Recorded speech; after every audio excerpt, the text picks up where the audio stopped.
President Trump's patience with his Russian counterpart Vladimir Putin appears to have reached a tipping point, this even as he is expected to announce a new plan to arm Ukraine.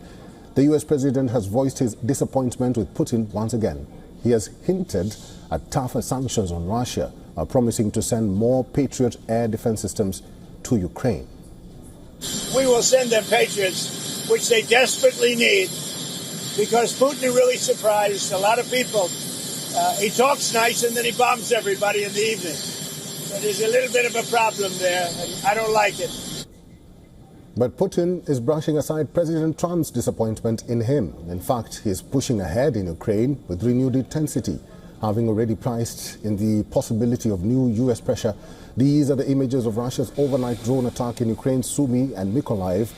Ukraine claims Russian forces attacked the region with 4 S-400 missiles and 136 Shahed and decoy drones. Russia is pounding Ukraine on a daily basis. It launched a massive barrage of more than 600 drones and missiles targeting western Ukraine over the weekend. Ukraine's western cities of Lviv, Lutsk and Chernivtsi suffered the most due to the Russian attacks. This was the 4th largest attack by Russia in Ukraine in just 2 weeks. Putin's message was very clear. He is convinced that Russia's battlefield superiority is growing and that Ukraine's defenses are rapidly collapsing. As Trump makes his frustration with Putin known, it has become clear that Putin is prepared to risk his relationship with the US president to achieve his overreaching and overarching goal after 40 months of full-scale war. Despite 6 phone calls between the two leaders since February and 2 rounds of direct talks between Russia and Ukraine in Istanbul, the war has only escalated. Trump feels Putin has failed to offer concessions on Ukraine, making the war harder to end than he thought.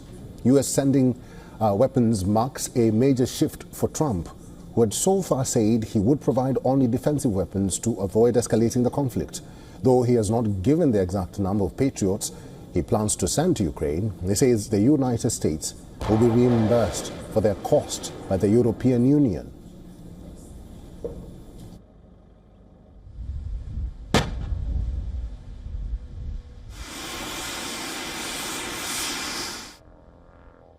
But we basically are going to send them various pieces of very sophisticated military, and they're going to pay us 100% for them.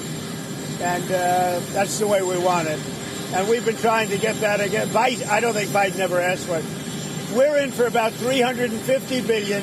Europe is in for $100 billion. That's a lot of money, 100, but they should be in actually for more than us. So as we send equipment, they're going to reimburse us for that equipment. Doesn't that sound good? That's the way it should have been a long time ago. However, Ukraine is hopeful. President Volodymyr Zelensky met U.S. Special Envoy Keith Kellogg in Kyiv and discussed air defense and sanctions on Russia.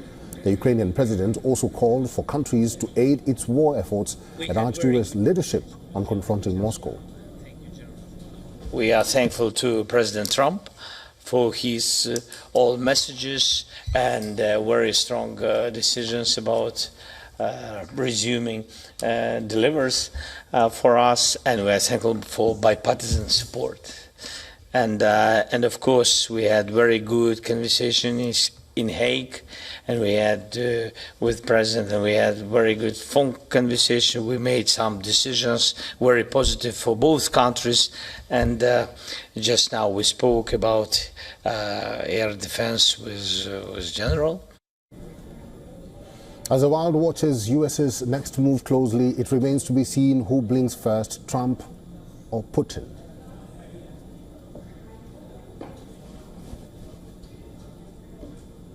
Retired Lieutenant Colonel Daniel L. Davis is a military expert and host of Daniel Davis Deep Dive on YouTube. He's now joining us live from Stalin, Virginia. Colonel Davis, welcome to the show, and it's good to see you. Why is Trump giving the world mixed signals each time he speaks about the war in Ukraine? On one end, they are buddies with Putin, then Putin offends Trump, then Trump furiously attacks Putin in the press. What do you think could be happening behind the curtains? You know, the only thing that I can figure out, because this is something that frustrates and puzzles me as well, is that he must be being advised behind the scenes that he can make a difference, that his force of personality, as many of his supporters have said, would somehow compel or coerce or talk Putin into taking courses of action that he otherwise wouldn't take.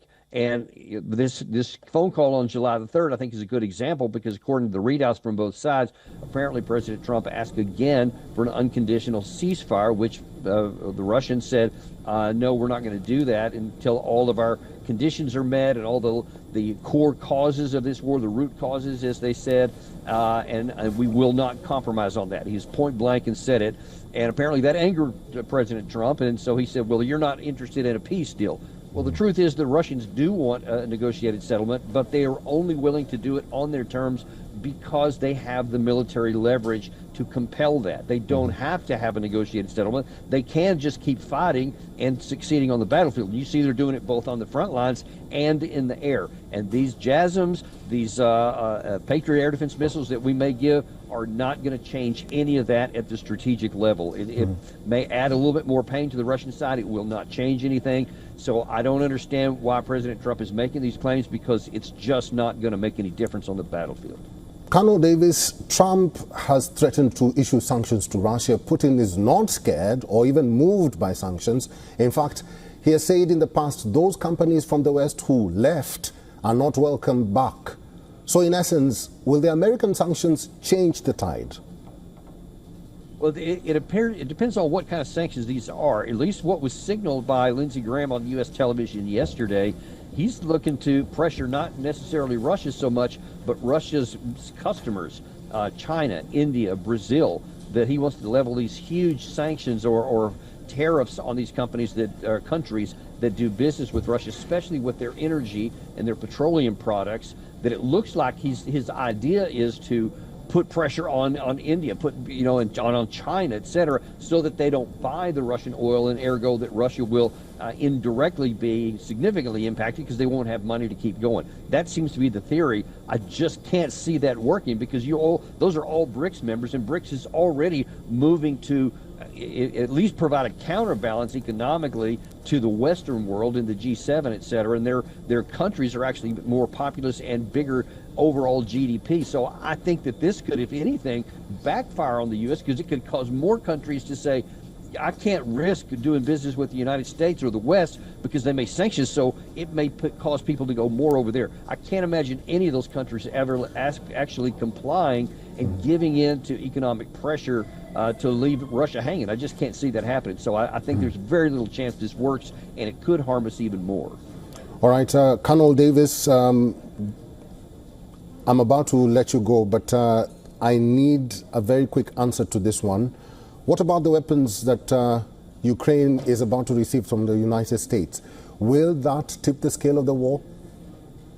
Unequivocally, no. It will be incremental only because Russia is overwhelmingly in superiority in terms of quantities of weapons and also the industrial capacity to produce more. So, no, it won't make any difference.